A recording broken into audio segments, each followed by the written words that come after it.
All right, good morning. Thanks for making it out this morning for our session about AI and Chat GPT and GPT and whatever that means. So we'll talk about all that this morning. I kind of wanted to back up a little bit and talk about the genesis of this session. It's not a panel. It's not a breakfast. It's not a workshop. It's really just a discussion, hence the roundtables and lack of screens. So what we wanted to do is when the announcement, and it all happened within about, and I look at Zena a lot, but it all happened within about a day or so, I think a couple of weeks ago, maybe 3 weeks ago, the announcement of Spotify and their AI product and Futuri and their AI product. And almost instantly, those on the agenda committee, including Nick Steele, who's standing right over there. Hi, Nick Steele. Nick does mornings in Portland. Nick sent me a text and said, hey, this is a thing. It's going to blow up. We should talk about it. So every single year at CRS, whether you know it or not, we always save a spot for a hot topic session. A couple of years ago, it was Luke Combs and Maren Morris. This year, it happens to be this. And we want to do that so we can be the first to talk about things that are pressing, and so we don't miss them. So that's where this came about. We also only had about 2.5 weeks to throw together a session when normally we have 6 to 7 months. So we said, you know what, let's just have a conversation. Let's try to define a little bit more about what this is about, and so that's how we got to today. Just to set a couple of expectations. First of all, on your app, on the CRS app, you can submit questions. I know it's early, so if there's something you have a comment or question on, please submit those. We will be looking at those throughout this next 40 minutes or so. Couple other things. We do have our friend Zena and other people from Futuri in the building today. Zena Burns is on our agenda committee, has been for years. She's a valued contributor, and we appreciate her being here today. We want this to be respectful. This shouldn't really devolve into anything but a spirited conversation at most. But we do want opinions, and we do want people's thoughts. And what we'll do is we do have a bit of an outline. This should feel organic, but at the same time, we have to have some guardrails. So we've got some kind of subjects we want to get through. But if there's something, again, you want to add, please put it in the CRS app. What I thought might be helpful is to start with some of the comments that we've read on Facebook. We'll start with Facebook over the past couple of weeks. The first comment I'd like to share is, quote, I hope this tech dies a rapid and glorious death. It's disgusting and an insult to the audience's intelligence, even more than any previous form of voice tracking, talent importation, whatever, end quote.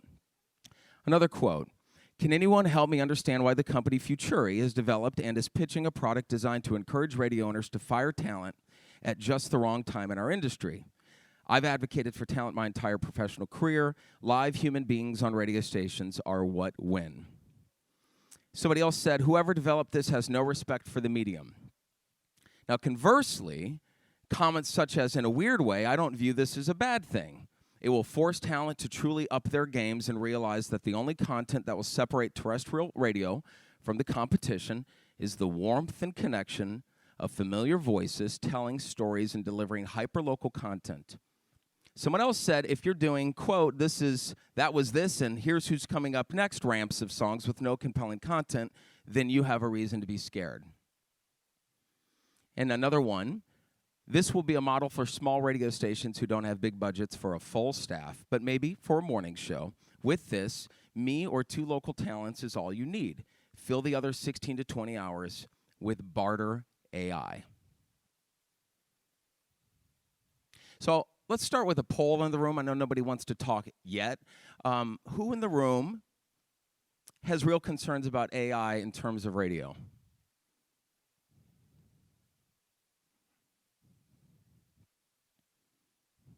Who in the room is excited about the introduction of AI into radio?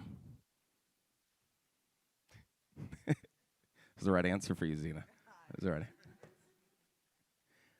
Does anybody want to answer why? Anybody want to answer why they're concerned about the introduction of artificial intelligence? Anybody at all? We got over here. All right, this is Jared. So we don't bring in, I work for a small market station, so we don't bring in a ton of revenue. So like you said, this is a way where we're going to be able to save money, and the possibility of losing people would be someone like myself who is taking up some of that money that they could save. Okay. Anybody else have any concerns about the introduction of AI that they would want to speak on? Yes, sir. Admittedly, I don't know a lot about it yet, but one of my concerns is we talk about the human interaction, sounding human, laughing like a human, pausing, saying things like pronouncing street names that are, very unique to our local area that look one way and may read one way, but they're actually pronounced another way, and how to specialize all that, and that is probably my main concern. Such as Demon Bruin in Nashville. Such as that. Zena, let's address the elephant in the room.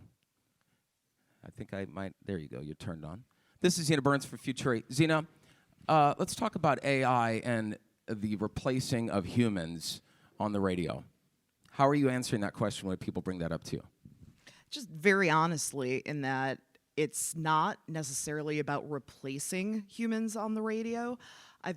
First of all, I'd like to see a show of hands. How many people in the room work at stations that are 24/7 live and local, physically staffed?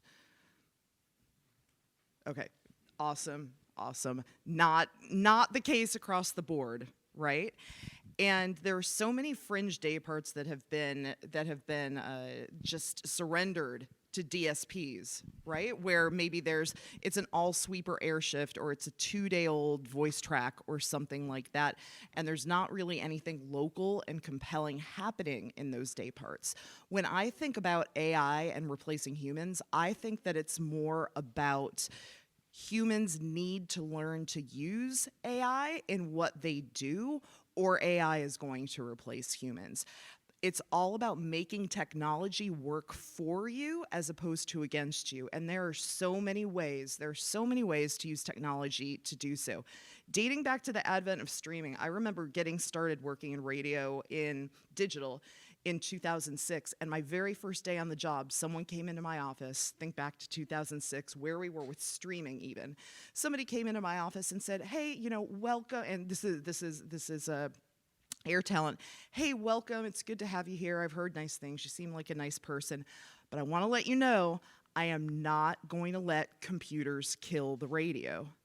To which I said, I'm right there with you. I think we have to learn to work with computers, work with digital in order to save radio. And today, how many people have a terrestrial radio in their house, right? We all know what's happening in the connected dash.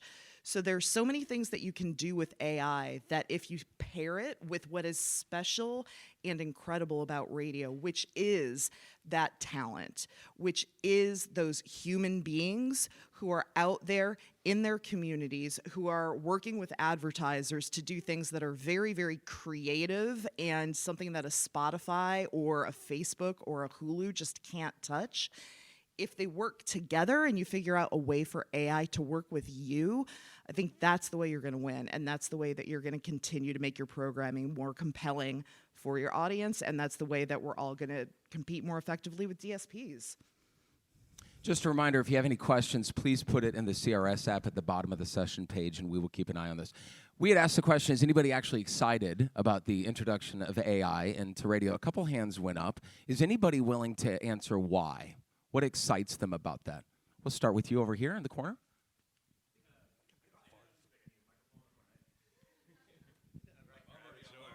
Thanks. The things that I'm excited about are kind of what you were saying. Working along with AI to use it to make you better is good for me. I don't mean to talk about what I don't like about it, but I think that if it ever removes the heart and soul of radio, that's going to be the big problem. I work both locally and I have a syndicated show. So I know that I work really hard as a syndicated jock to be somebody who will give custom liners all the time and try to get as local as possible. And that's something I pride myself on. So I think there are better options in the syndicated field. But as AI, I think it's a really exciting thing for radio, for overworked people who have 9,000 jobs in radio right now. to get a little help to write a promo or to like get liners to a syndicated guy or whatever it is. There's so many different things that you could do, and I think the Chat GPT has helped already a bunch behind the scenes, quiet, whatever. But so I think it is a really exciting thing for us that we need to embrace instead of fighting against it and thinking this is the death of radio. We have to make sure it's not the death of radio. Zena, what are some of those other things, those cases? He had just mentioned liners, right? And we've talked about this. Can you share the story about Bert in Atlanta and some of the technology that they've been able to use? It wasn't even a Futuri product. But what that was, and it was fascinating. I had no idea this existed. How was he able to use technology to be able to make his job more efficient? Yeah, some of you may remember this. I think it was January or February of last year. Bert Weiss out of Atlanta, Syndicated, made the announcement that he had contracted with a company to clone his voice. And it's not doing his full show or anything like that, but it's helping making the idea was that it was to help to make a lot of his syndicated content much more local. You know, imagine, and this is something that could happen with so many different types of AI. You know, if you're on in, I'm just pulling it out of the air, if you're on in 25 markets, to be able to have your voice do the local weather in every single one of those markets as part of that show, that's something that is compelling and makes that programming more localized. So the AI voice technology has been around for quite some time. He's an example of someone who's been using it for, you know, at least a year at this point. With the development of things like the GPT technology and things like that, there are more and more ways that you can use AI in ways that will make your on-air content like more compelling and take a lot of busy work off your plate as well. Spec spots. Does anyone in this room like cutting specs? Is it your favorite thing to do? You wake up in the morning and it's like spec spots. Like, not necessarily, but with AI, that's something where, you know, you can knock out a spec spot in 30 seconds, and once again play to that local advantage, especially that local radio has with advertisers if they play their cards right. I Google searched what GPT stands for this morning because I didn't actually know the answer, and this is what I got. GPT-3, or the third generation generative pre-trained transformer, is a neural network machine learning model trained using the internet data to generate any type of text. Now, this was probably in regards to Chat GPT. Your product is Radio GPT. How do you define GPT to like a third grader, Zena? Like, how do you explain? I'm not saying we are third grade education. I'm just suggesting, I don't know if anybody knows what that means. No, I know. Frequently when I meet children, I speak with them about that. No, so again, show of hands, how many of the people in the room are familiar with and or use Chat GPT? Okay, great. Lots of people have played around with this. Well, if you know Chat GPT, the reason that's getting a lot of talk right now is that the chat part is the interface to this GPT technology that has been around for, you know, going on 3 years. It was created by a company called OpenAI, which was founded by Elon Musk, who has since left, and a guy named Sam Altman, among others. So Chat GPT, which, again, is that human interface with the technology, that is getting so much conversation because it's the fastest growing app in internet history. It was released on November 30th of last year. Within 5 days, it had 1 million users. In less than 2 months, it was up to 100 million users. So that access to that GPT technology is part of the reason why we're all seeing what that technology can do. And companies like Futuri and others are using that underlying GPT technology to try and do creative things for use cases like localizing content in radio, especially for air shifts that might be unmanned. Let's go around the room, and if you have an answer to this question, please raise your hand because I want to get a few. What can AI not do? Anybody? You, sir? Extreme weather. I live in Jonesboro, Arkansas. At midnight, what's going to happen when a tornado rolls through? And we had that happen several different times. You know, you look at that personality of a traffic accident, things like that, where you have that emotion coming through that AI can't. Now, I'll agree that our production director has played with it. It seems that it'd be all right. But when it comes to on-air product, I always worry about that last minute tornadoes, severe weather, cancellations, closing, things like that, where the personality runs into the station, is there for the people. So that's my big concern about that. Anybody else want to answer that? What can AI not do? Contextualize human experience and create a connection with the listener. For example, if you've got a song, coming up in your playlist, and you're like, hey, here's this interesting anecdote about this artist, their life experience. Oh, by the way, I had a similar something. You probably did too. Here's my anecdote. AI is not going to be able to do that. It's not going to be able to have that moment of human connection, to contextualize that. It's like, hey, this is what that artist has done, but I have done it, you've done it, and we share this experience. Tony Lorino in the back. You need a mic, Tony. It's part of the deal.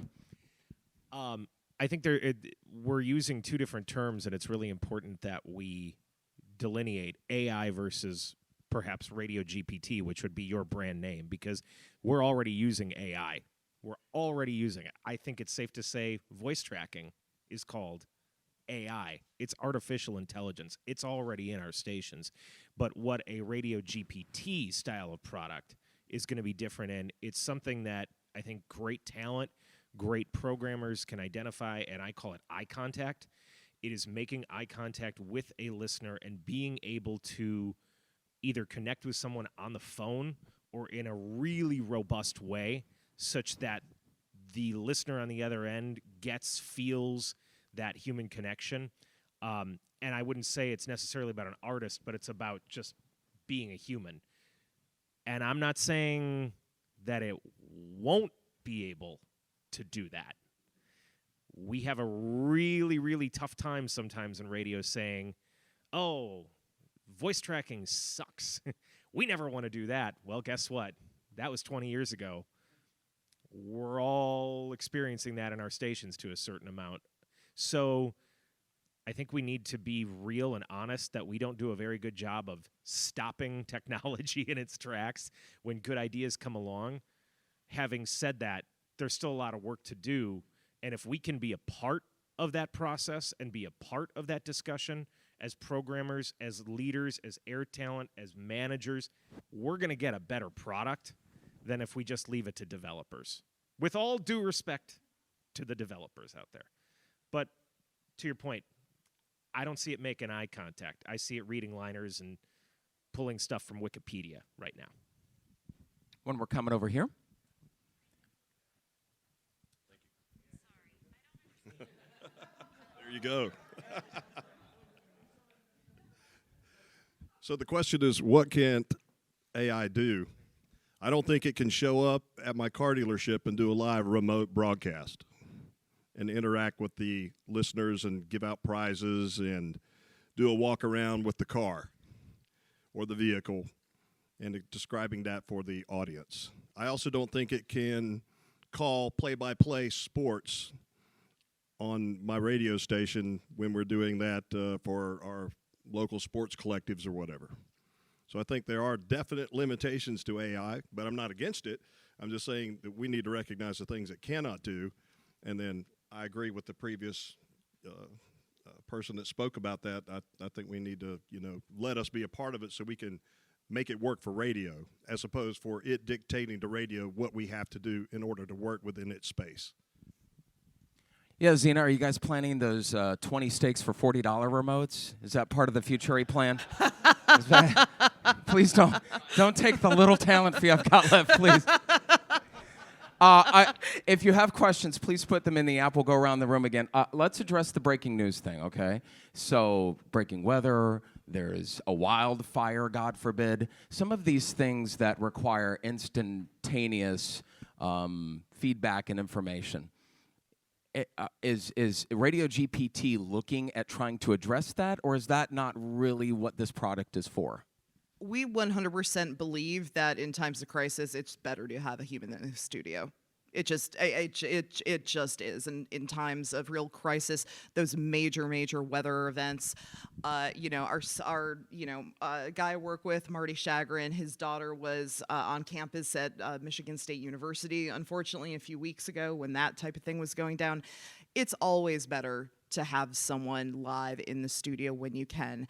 That's not always possible, right? And there are so many ways that AI technology, yes, Radio GPT, lots of different types of AI can at least make it feel more local and more of the moment if you can't have someone in the studio at those times. Hopefully, those are edge cases. They happen, yes, but do we want them to happen all the time? Absolutely not. So, yes, I completely agree with you, especially on that type of thing. It's better if you can, but if you can't, there are still ways that you can use technology to make that programming feel more local, more of the moment, and deliver that critical information to the public more so than an all-sweeper air shift can. Tony Lorino. Zina's absolutely right, and we got to take a big step back. Listen, I made a name for myself helping run great local brands for the first 18 years of my career and stepped into national programming coming up on 5 years ago. We, as local broadcasters, if we are not going into the studio when there is a severe weather situation, when there is a breaking news situation that matters to our market, we are not serving the public, and we might as well turn in the license. That is the fact of the matter. And I sit and I listen to too many radio stations driving through the country, some that are highly represented on boards that put this whole thing together, that I was driving through, there's a tornado warning, and all that's kicking in is EAS. It's the program director on the air. I know who this person is. This person should have done better. Was that person not in the building? Were they working from home? Who knows? But the fact of the matter is, I'll say it's in the Midwest, but it was in the Midwest. It was tornado season. This wasn't a surprise that we were going to have severe weather that day. And no, it wasn't in Wisconsin, just before all my Wisconsin friends start cringing at me. But seriously, we have got to do better. So before we start, I think a lot of us can see both sides to this, but before we start sitting here and calling out Radio GPT, if you've ever let the EAS run, think twice before you throw any stones, because we got to do better with that as an industry and be on top of it, or not, or just say, well, okay, but then we can't throw any stones. So that's something we really need to think long and hard about what is our role when it comes to that sort of stuff. And something I just want to clarify. This session is not sponsored by Futuri, and this is not an advertisement for them. I'm not positive they would have sponsored this session to begin with. Fired. She would have been fired. So we want to hear both sides. To Tony's point, and then we've got another question in the corner. To Tony's point, do you guys think this could force competition? Could this raise the bar for on-air talent? Right? Can we talk about that? We'll let you speak, and then we'll go from there. So I just want to roll off what he was just saying. I think already when we talked about voice tracking starting up and all that, we all thought it was the end of radio, and everybody was like, "Oh, voice tracking." And then when you would hear somebody and you knew they were coming from the other side of the country, you kind of felt duped. And I think the listeners are going to feel duped if this is the case when we start hearing AI voices on the air. But to go along with that point, or kind of maybe to go against it tiny, is it comes down to us, I think. It comes down to the individual. Like, you can listen to voice trackers that you know are just junk, and you can listen to voice trackers that are doing it great, that sound really local. It comes down to work ethic. It comes down to, like, what we put in and how we embrace it and use it to make ourselves better. I think some of us do a really good job, and some of us don't do a really great job. Some of us do a great job sometimes, and sometimes we don't do a great job. So I think we just got to really take it on ourselves a little bit, as much as we want to sit back and say this is the death of radio again, kind of take it on ourselves to take in the information, use it the best we possibly can, hope it doesn't kill jobs, and that's, I think, where we're at. That's what I'm thinking. Zena, I'll put you on the spot. Was there ever a point in the development of this product that you thought, okay, we can take jobs, we can pay less and than what a human would cost and put this product on? And I'm putting you on the spot. I did not prepare you with this question. Was that ever part of the discussion? Well, normally I would be annoyed, but I feel, but I had real if you to do that. But it's a really easy answer in that we've always looked at technology in general as a way to advance the industry. You may have heard me talk before. Anybody from Futuri, the company was founded in 2009 under the premise, what if radio was invented after the internet? Because so many people were shoehorning digital strategies in, right? So we're trying to, with this product and with everything we do in general, we have a bunch of AI products, use AI to help enhance what's happening out there. And I think a lot about the bookending strategy, which we talk about so much.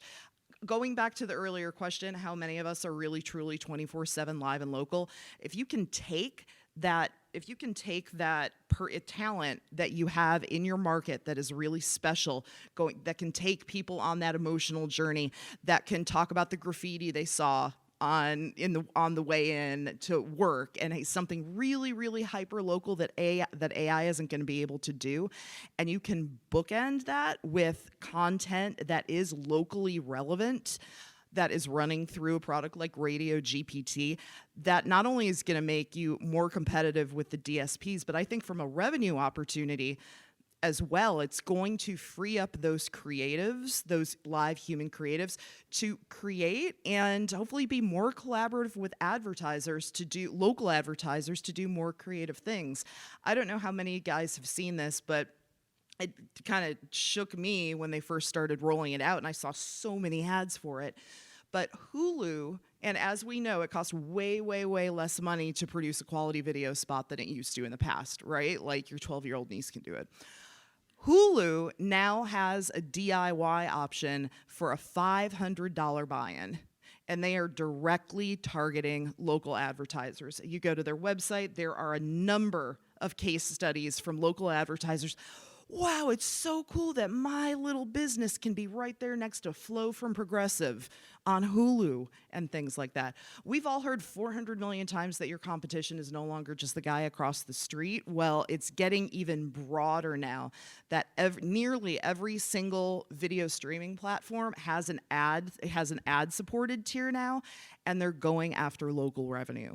So if the local talent that still remains is doing creative things, working with sales, and coming up with those and executing those campaigns that Hulu can't do, that Facebook can't do, that Spotify can't do, that's where I think we all win. If you pair them with more like locally relevant content, yes, maybe read by an AI voice, that is far more fresh and far more meaningful than what a DSP might be running. Who in the room is not convinced?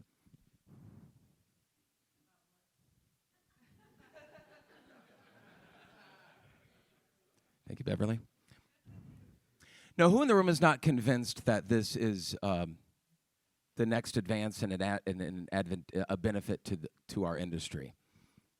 Does anybody want to stand up and ask that question, or tell us why? Jimmy, I would want to hear. You're on. I would want to hear some of the. I've heard AI on YouTube and stuff, narration of videos and things. It sounds soulless. I mean, I do mornings. They can't do the voices I do. They can't do the off-mic moments. They can't do the fun I have when I stumble over a liner and turn it into fodder. I mean, they can't. How do you replicate that? The TikTok voice. Does anybody know that narration? It still doesn't know how to read. Anybody else who's not convinced about this? Who just thinks this is not it? There was a few other hands. Who else? You go ahead. I still, as a program director at a small market station, we only have 5 employees now. We do voice track, but voice track's one thing. They can personalize, and there's still individuals in the community. A computer, I might as well talk to Siri. Why not? Or Alexa. How is that computer going to personalize, like Fletch was saying earlier? and make that human connection and talk about the thing that small market people, the garage sale down the street, the bulletin boards, things of that nature. And secondly, I don't think the question's been answered yet. Is this going to take jobs from people? Fletcher? One of the questions I actually just asked in the app was voice tracking. I feel, and I came into radio just before voice tracking really became a thing. And our station is now, in the last few years, we've gone to some voice tracking, mostly on the weekends and overnights and things like that. And though voice tracking I don't feel is ideal overall for jobs in the industry, I feel like as a tool, I can take a young and inexperienced on-air personality, a hopeful, and through voice tracking, train them and let them have an experience where they can grow as a talent and eventually, outshine, everybody. I need to know how this technology helps the industry build its future. So let's address a couple of those first. Let's talk about the technology as it stands right now. I'm going to ask you questions that probably are beyond Futuri. But a lot of us have listened to the demo, the Radio GPT. We've listened to the Spotify demo. We've heard TikTok's voice. We've heard some of this, if you will, soulless, with due respect to the AI. Sometimes presentation. What is the future of this? Are there pregnant pauses? Are there talking about the garage sale? Is that the purpose of this, or how does Futuri and other companies, if you could speak to that, look at stuff like that in terms of the technology and getting better at that? The technology is going to do nothing but improve, and that's not a Futuri thing. That's just a technology thing, and the way that everything is moving. As it relates to the voice and the voices that you might hear on the demo and things like that, that is a demo that's sort of meant to be broad, all things to all people, but you can, as someone who is building out an AI voice, identify characteristics. Say, okay, this person is probably a 42-year-old woman. She can be a little cantankerous, but at the end of the day, she's the voice of reason and things like that. You can create characteristics for those AI voices that make them feel a little more human, even if they're not. Going back to the conversation about the garage sale, unless there's someone actually writing a script, a human writing a script for that AI voice, it's not going to pick up the garage sale. It's not going to pick up the garage sale. The underlying technology for what we do is a system called Topic Pulse, which can tell you exactly what's trending in your local market.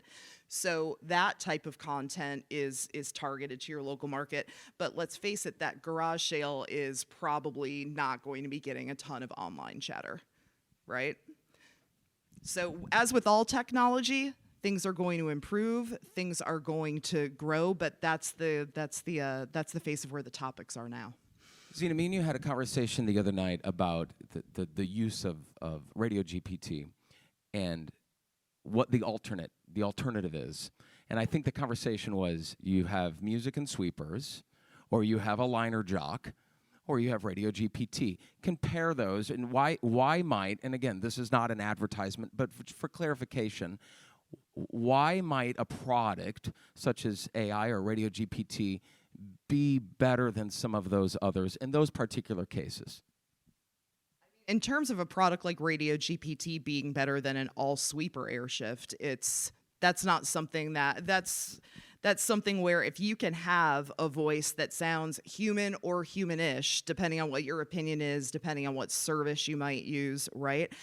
Talking about a topic that we know is trending in that market. And going back to the earlier question about being able to pronounce the specific city names right or the street names right. I live in a town that's called Dowagiac, Michigan. Nobody knows how to pronounce it. It's Dowagiac, by the way.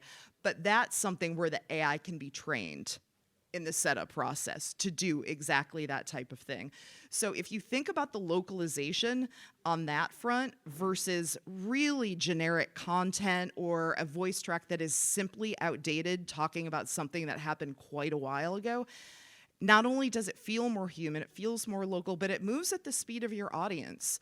I mean, the average social trend is lasting 4 to 6 hours, right? So sometimes stale voice tracks, it makes, I personally feel like a really stale voice track has a negative impact on a station's brand as not being current. If you're going out there with old information, this is a way for those unmanned airships, and in my thinking, it's if they're not manned anyway and they're not going to be manned anytime soon, why would you not come in with content that feels fresh and that feels local versus just that all-sweeper airshift? See, and I want to make sure we ask the question head on because a couple of people have brought it up. And so I'm going to ask you, as it's written, it still lingers, is this going to take jobs from radio? This sort of technology. To me, it goes back to, and I'm not giving, if you, anybody in this room that knows me knows that I don't do the party line answer, right? To me, it really goes back to if you're going to make AI work for you. If you're going to make AI work for you. I think, and if you figure out ways for technology to enhance what you do, to make you better at what you do, to really dig into prepping for your show, enhancing those local connections, working more closely with those local advertisers. If people don't evolve to that, then yeah, that may very well be the case. But I frequently go back to, and I think when you put we've all heard this story, right? But when you put the numbers behind it, when Blockbuster had the opportunity to buy Netflix for $50 million, $50 million. They didn't believe that the technology would evolve. They didn't understand that people cared way more about their relationship with the content, that, you know, Goodfellas are coming to America or whatever it is, than the delivery mechanism. They passed on that offer, and today Blockbuster has exactly one store left in Bend, Oregon, and Netflix has a market cap of $130.7 billion. They made the technology work for them, and this other company, Blockbuster, just tried to put their head in the sand and say, no, no, no, no, no. It's don't worry about the technology. And I think that if we embrace it and play up what people love about radio, which is the content, which is the heart, all of that, it's a way to enhance what we do and make us more relevant. What have we missed? What do we need to talk about in the remaining time in here? Go ahead. I'd like to add to that. Full disclosure, I'm a 34-year broadcast career, so hopefully that gives me some credibility in this group. And then I've recently come to work at Futuri. Okay, so I'm a broadcaster working in a tech company. And this is what I could tell my fellow broadcasters, okay? There are two things that are on the horizon, they're already here, that are going to have impact. And the first that we're talking about today is AI. And AI is not just going to impact the broadcasting industry, it's going to impact all industries. So you're using it in all other industries. The other thing is the content creator economy is also upon us. So where you're going to have influencers who are now becoming a bigger part of the revenue equation. So the question really is not, is AI going to have a negative impact on radio? The question really is, what is radio going to do with AI? Because that, you know, one of the things that this industry has always done better than any other industry, in my opinion, is adapt to new technology, okay? Something that the folks at the newspaper can't make the same claim. So that's really the challenge for us here is how will we, not can we stop AI or is AI bad or is this or that, it's how will we adapt this technology into what we do and make it great. Excellent. What else? What else have we missed? My man, we'll come back to you. All right, Beverly. Hello. I would guess that in this room there are very few executive level decision makers who would be deciding to go all in on a product like this, right? The attractiveness to the executive level is cost savings, which may or may not include job loss, right? What I think is in our control is what Bob was just talking about, and that is being part of a conversation about how the product can be used organically and how to make it work for us as opposed to against us. And my fear is that gap between the executive level decision makers that are saying, hey, we can save a bunch of money by doing this and get rid of some people, right? That the information flow never gets back, that gap never closes between the decision makers of going all in on AI because of the cost savings and the conversation that's happening here about how we can best use the product, because there have been a bunch of really great considerations that have been mentioned about how it can work for us. And I wonder if a company like Futuri, who's marketing a radio product, whether there's some sort of conversational platform where you might be in touch with the people, like the people here, that are using, having to use this on a daily basis, because some of the things like severe weather coverage and it's easy to say, it's easy for you to say, well, that's easy, just don't have outdated copy in there, and then everything's fine, right? But the fact of the matter is that a lot of these radio stations, it's one person for the whole radio station, and every bit of the responsibility is on that one person. And a lot of stuff slips through the cracks that way. So I would challenge anyone that's getting into this space is, how can you be directly in conversation, not with the executive decision makers, but the people who are using the product on the ground every day? I think that's where you get all this great input back into how it can be effectively used for the business's benefit. By the way, I completely agree with you on that. And that's why we have a partner success team with people who've been in the seat, like Scott Lindy, like Chris Huneke, like Todd Thomas, people like that, who not only are talking to the fabulous Charlie Max right here as well, who are talking to people who are actually in the seat every single day to make that and other things we have going on better. So I can give you my word that nothing we put out there is done without that type of input. Excellent. Anybody else have anything they want to add? Mike McVeigh. Actually, we'll start with you, sir, and then go on to Mike. Do we definitively know who owns this content? Because I have heard it postulated that perhaps the developers, in fact, might have some sort of entitlement to the ultimate content that's created by AI. Yeah, I can't get into bigger issues about Chat GPT and how that's used, but I can say that at least with our product, the underlying information comes from our topic pulse system, which is creating its own type of text through a number of different natural language processing levers that we can pull and things like that. So I can't speak about the space beyond what we're doing, but as it relates to what we're doing, it's the same as anything else that you might be contracting with another company. I'll pair on that really quick. Somebody asked if the AI DJ with my voice does an endorsement, do I still get the talent fee for that? Well, that is another excellent question. I can speak to the technology side about whether or not that can happen. In terms of the IP side, I think that's between the talent and the broadcaster. Yeah, so as a radio consultant, one of the many things I do is coach talent. I would obviously rather see live local talent 24/7. I visit radio stations that have no syndication, no talent, 7 p.m. to 6 a.m. the next day. Big blocks of time on the weekends with no talent. And you hear sweepers. And you stop and wonder why radio's where it is. We've waved a white flag because national advertisers care about Monday through Friday, 6 a to 7 p. But listeners listen outside of that window. And when I, as a listener, hear only music and sweepers and 14 minutes of commercials or whatever, there's no incentive to listen.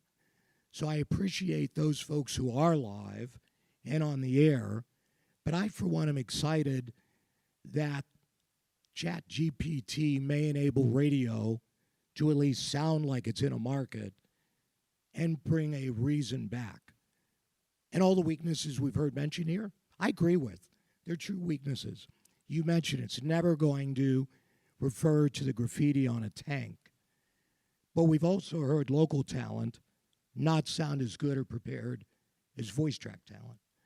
And so if, and I get, this is not a question but a statement, if radio's serious about getting better, then we need to look at these kinds of tools and other things to get better. Because we've just waved the white flag in so many day parts. All right, y'all. Well, if anybody has any other questions, I'm sure Zena would love to talk to you. I'm really not kidding. I'm not hard to find. She'll be at here. Zena Burns. Thanks for coming in today. I'm sure the conversation will continue. Have a great day at CRS.